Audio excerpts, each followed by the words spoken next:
Israel ने ईरानी missile को रोका, एयर डिफेंस से मिसाइल को तबाह कर दिया। बेन गुरियन हवाई अड्डे पर खलबली, जहां एक फ्लाइट से यात्रियों को बाहर भी निकाला गया। अब लगातार हो रहे हमलों के बीच एक एक तस्वीर भी आपको दिखाएंगे, जहां ये पहली बड़ी खबर है उस हमले की जहां बेन गुरियन हवाई अड्डे पर खलबली मच गई और एयर डिफेंस से ईरानी मिसाइल को तबाह करने का इजरायल ने दावा किया।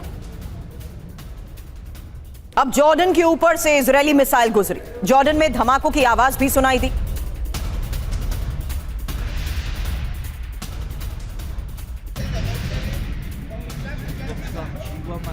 तो इन हमलों के बीच अब जॉर्डन से भी धमाकों की आवाज सुनाई दी है और ये वो तस्वीर भी सामने आई है जहां जॉर्डन के ऊपर से इजरायली मिसाइल गुजरी।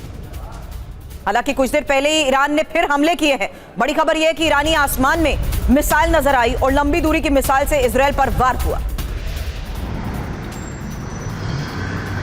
कुछ देर पहले की तस्वीर का यह दावा किया जा रहा है और ईरानी आसमान में एक बार फिर से मिसाइल नजर आई है, जहां साफ है कि किस तरीके से लगातार ईरान अभी भी हमलों को अंजाम दे रहा है और मिसाइल वार कर रहा है। लंबी दूरी की मिसाइल से इजरायल पर वार। अब ईरान ने यरूशलेम को भी निशाना बनाया, यरूशलेम के ऊपर मिसाइल मंडराई, यरूशलेम में भी धुएं का गुबार नजर आया। तो अलग अलग तस्वीरें सामने आ चुकी है, जहां साफ है कि किस तरीके से ईरान लगातार लंबी दूरी की मिसाइलों के जरिए वार कर रहा है और यरूशलेम को भी निशाना बनाया गया है। यह देखिए तस्वीर, जहां यरूशलेम में धुएं का यह गुबार नजर आया।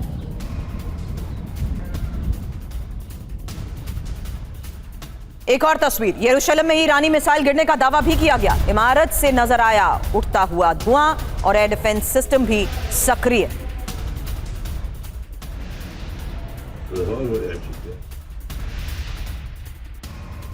लगातार हो रहे हमलों के बीच अब तस्वीरें सामने आ रही हैं, न सिर्फ जॉर्डन से बल्कि यरूशलेम से भी।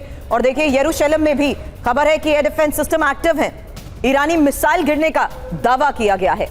अब तीन तस्वीरें एक साथ आपके सामने हैं, जहां देखिए किस तरीके से लगातार ईरान की तरफ से हमले हो रहे हैं। और जो तस्वीरें सामने आई उसमें दावा किया गया कि ये कुछ देर पहले की ही तस्वीर है, जहां ईरानी आसमान में मिसाइल नजर आई हैं और लंबी दूरी की मिसाइल से जिस तरीके से ईरान इस वक्त हमलों को अंजाम दे रहा है, सीधे इजरायल ही नहीं बल्कि यरूशलेम में भी ईरानी मिसाइल गिरने का दावा किया गया है।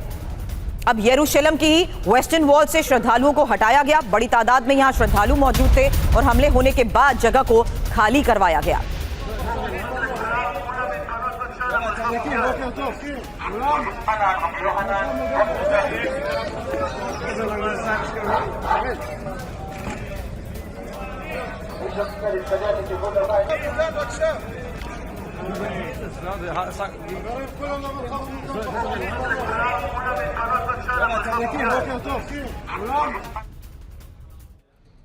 तो इजरायल वर्सेस ईरान नए युद्ध की टाइमलाइन, एक एक इंफॉर्मेशन आपके सामने, जहां 7 जून 2026 हिजबुल्लाह ने इजरायल पर रॉकेट दागे। इजरायल का जवाब, जहां बेरूत और दहिया में हिजबुल्लाह ठिकानों पर हमलों को लेकर खबर है। हालांकि इसमें एक और महत्वपूर्ण तारीख है 8 जून की। आधी रात ईरान ने इजरायल से बदला लिया। एयरफोर्स ने ईरान में 20 से ज्यादा टारगेट पर हमलों को अंजाम दिया और ये इजरायल का वो जवाब है जहां नेतन्याहू भी ये कह चुके हैं कि फर्स्ट वेव के बाद सेकेंड वेव की भी अब तैयारी है, क्योंकि कई इलाकों में बैलिस्टिक मिसाइलें दागी गई हैं। इस बीच एयर डिफेंस ने भी ज्यादातर मिसाइलों को नष्ट करने का दावा किया है, जबकि नेतन्याहू ये साफ कह चुके हैं कि किस तरीके से अगले स्तर पर ऑपरेशंस जारी हैं। और इस बीच एयर डिफेंस ने कई मिसाइल्स को नष्ट भी कर दिया है। 3 जून को इजरायल लेबनान के बीच शर्तों के साथ समझौता, ये बड़ी बात अब आपके सामने है, क्योंकि हिजबुल्लाह ने शर्तों के साथ डील को खारिज कर हमले कर दिए हैं।